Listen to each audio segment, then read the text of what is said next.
বর্তমানে কি শুধু শুধু নারীরাই নির্যাতিত বা নারীরাই ডিভোর্সের শিকার, পুরুষরা কিন্তু ডিভোর্সের শিকার, তারাও নিশ্চয়ই। নির্যাতিত হচ্ছে। নিশ্চয়ই সিস্টার, আপনি এটা চমৎকার একটা জিনিস বলেছেন।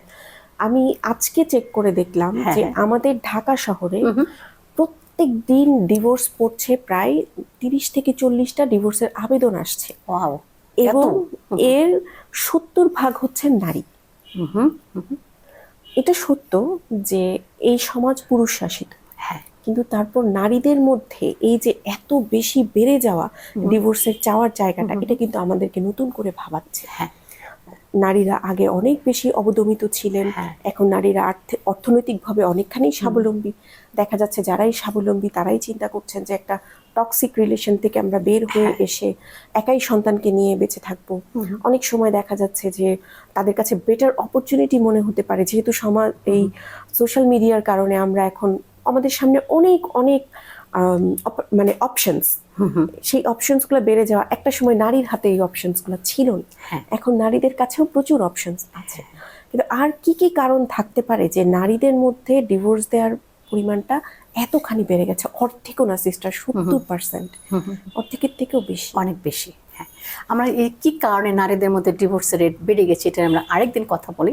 তো আমরা একটুখানি অন্যদিকে মনে নিতে চাচ্ছি, সেটা হচ্ছে এই যে ডিভোর্স হওয়াটা, ডিভোর্সের পরে অনেকেই তিরস্কার করে যারা ডিভোর্সি, সেটা হোক ছেলে সেটা হোক মেয়ে। কিন্তু আসলে কিন্তু এটা একটা বড় একটা ট্রমাটিক এক্সপিরিয়েন্স। যারই দোষ থাকুক না কেন, ডিভোর্স নেওয়াটা এটা কিন্তু শেষে একটা ট্রমা। তো পরিবার এবং সমাজ কিভাবে আমরা এদেরকে সাপোর্ট দিতে পারি যেন তারা আসলে তাদের যে আঘাত বা উন্ড এটা হিল হয়? অবশ্যই আমাদের পারস্পরিক সহমর্মিতা অনেক বাড়িয়ে দিতে হবে। হ্যাঁ। একজন যিনি এই মাত্র একটা সম্পর্ক থেকে বের হয়ে এসেছেন, তার জন্য আমাদের সহমর্মিতার হাত বাড়িয়ে দিতে হবে। এবং পারিবারিকভাবে যদি আমরা দেখি যে তার ভিতরে অবসাদের চিহ্নটা অনেক বেশি দিন ধরে আছে, তাহলে অবশ্যই তাকে কিন্তু থেরাপিতে আসতে হবে। কারণ তার মন যদি তিনি হিল না করেন, তাহলে ভবিষ্যতের যে তিনি নতুন সম্পর্কে যাবেন সেখানে যেও সফল হওয়ার কিন্তু হারটা অনেক কমের দিকে থাকবে। আর সামাজিকভাবেও এই যেহেতু ডিভোর্সের হারটা অনেক বেড়ে যাচ্ছে, আমরা মনে করি যে একটা টক্সিক পরিবেশ একটা সন্তানের জন্য কখনোই ভালো না।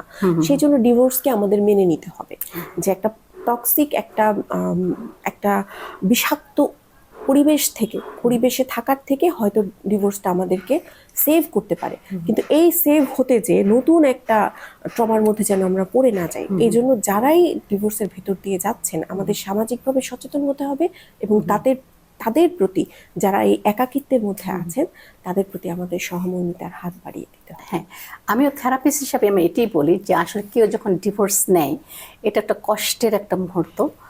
আমরা যেন আসলে জাজ না করি যে কী কারণে সংসারটা টেকাতে পারলো না, তোমরা একটু চেষ্টা করলে হতো না, বা এটা করলে হতো না, ওটা করলে হতো না, এই ধরনের মানে কি বল তিরস্কারমূলক বা ধিক্কারমূলক কথাবার্তা না বলে আমরা যেন তাদের প্রতি সহমর্মী হই।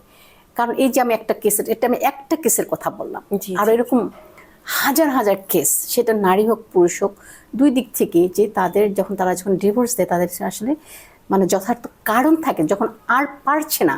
কে চায় একটা সম্পর্ক নষ্ট করতে?